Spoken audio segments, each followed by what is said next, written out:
All right, more about having a kidney stone.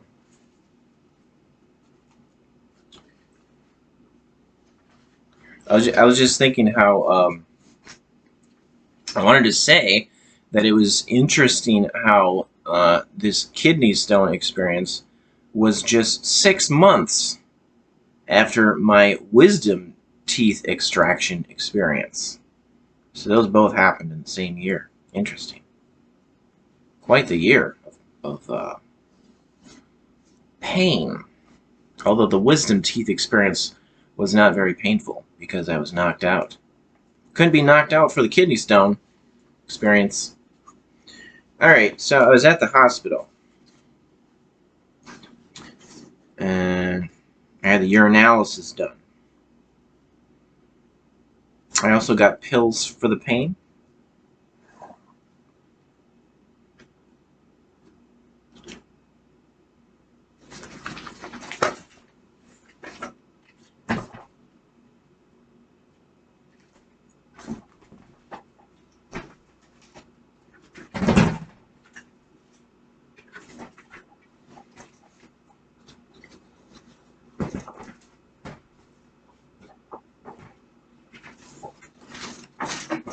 I got pills for the pain.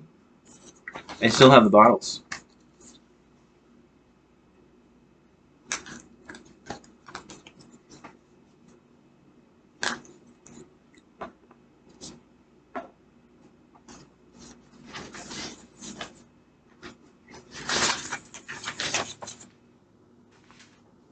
Pills for the pain.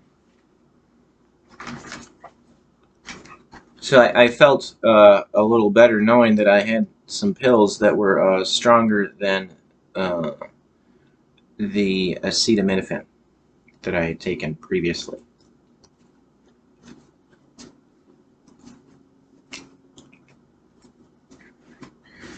All right, and then also the doctor, he drew a picture to explain the situation of what I was going through. And I still have the drawing that he did. It looks a little weird because it was folded and I guess probably sweat had distorted the bled, I guess there's a way of putting it. The ink was bled. But I'm going to try to show it here and see how well it turns out. This is the drawing that the doctor had given me.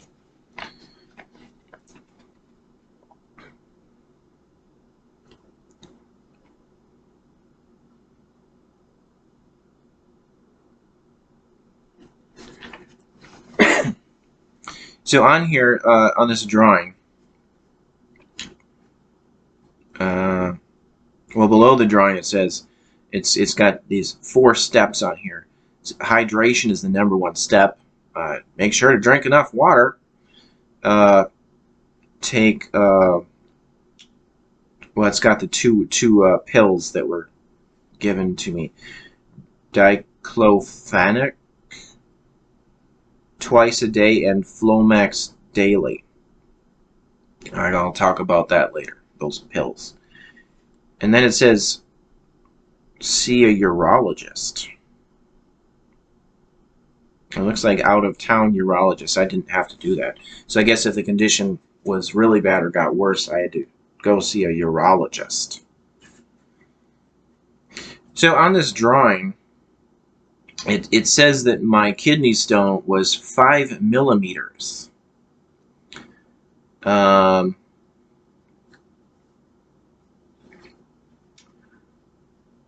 on the top is the kidneys.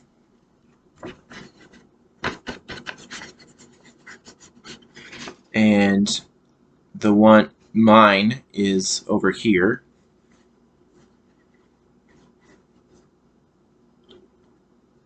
On that side. And it went down this tube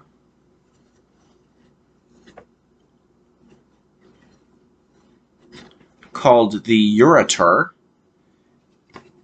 That's the path of the kidney stone, and then the kidney stone, and then the kidney stone will enter this circular area, that's the bladder. So at this time, my kidney stone was in this position.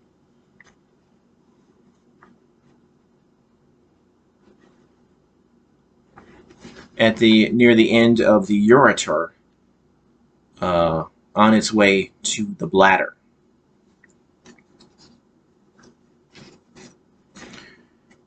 The doctor told me that the first sudden sharp pain that I got, that had woken me up, he told me that was when the kidney stone had left the kidney through the narrow opening between the kidney and the tube called the ureter.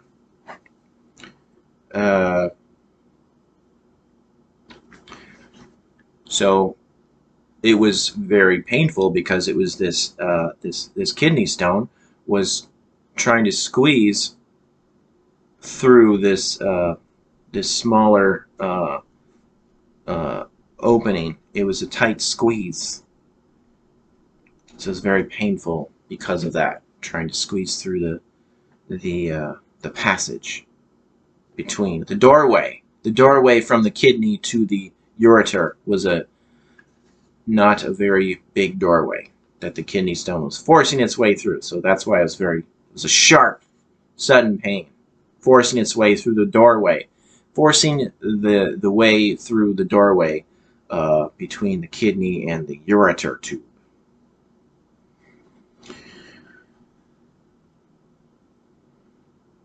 The doctor told me that the next I will have another sudden sharp pain. He warned me there will be another sudden sharp pain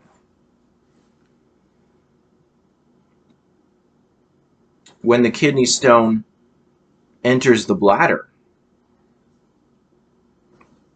So also there will be it'll try to force the kidney stone will once again try to force its way through a narrow opening, a small doorway. The kidney stone will once again try to force its way through a small doorway between the ureter tube and the bladder. So that was something I had to look forward to, another sudden sharp pain.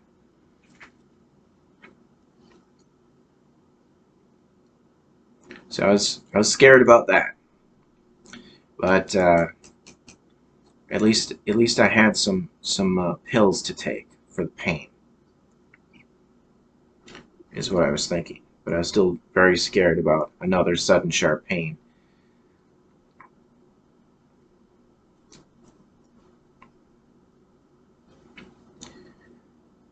I was thinking, is it going to be worse, or is it going to be just as bad as the original sudden sharp pain?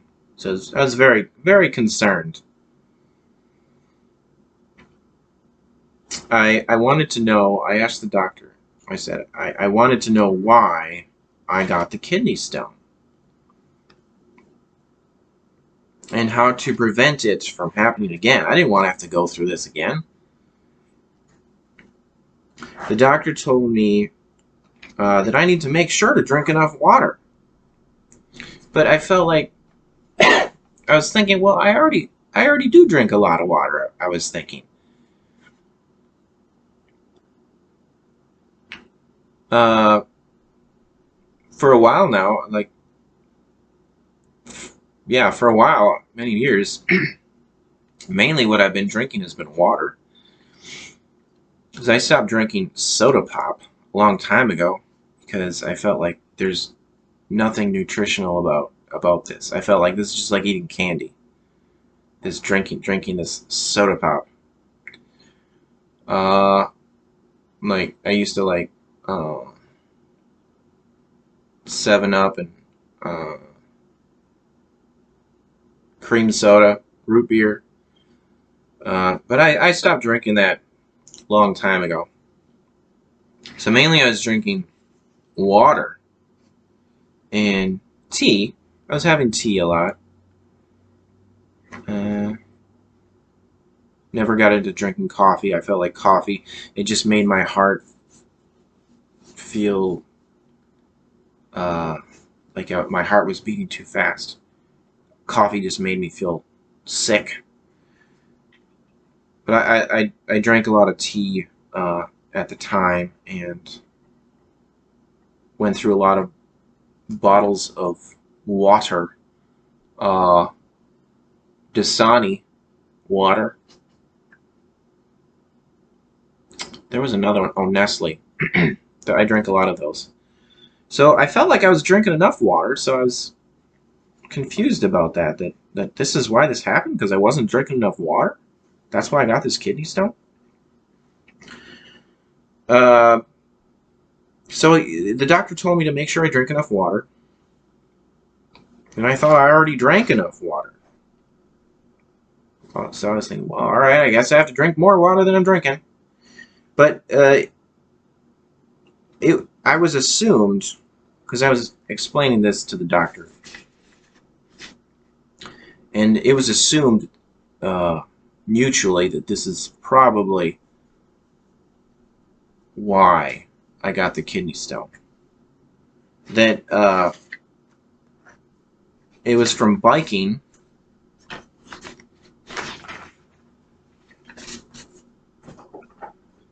to work, because it took me 30 to 40 minutes to get to work, to bike to work.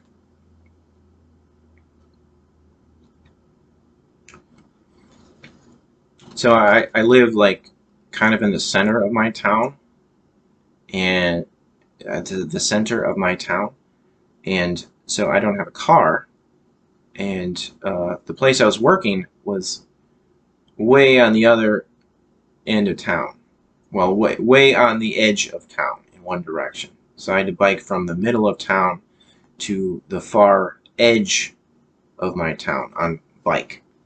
So that took a while to get there. And some days it was very, very hot. And I would sweat so much that the sweat would be dripping and like it was pouring off me. It was just, I felt like it was just like someone dumped a pitcher of water on my head, and just felt like just a lot of it. I was losing a lot of moisture.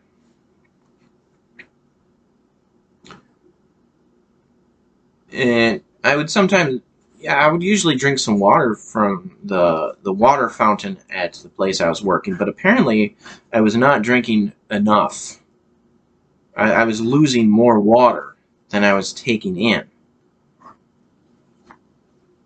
It makes sense, because I was sweating a lot, and I guess I was just drinking a little bit of water, and that was not enough to make up for all that I was sweating out.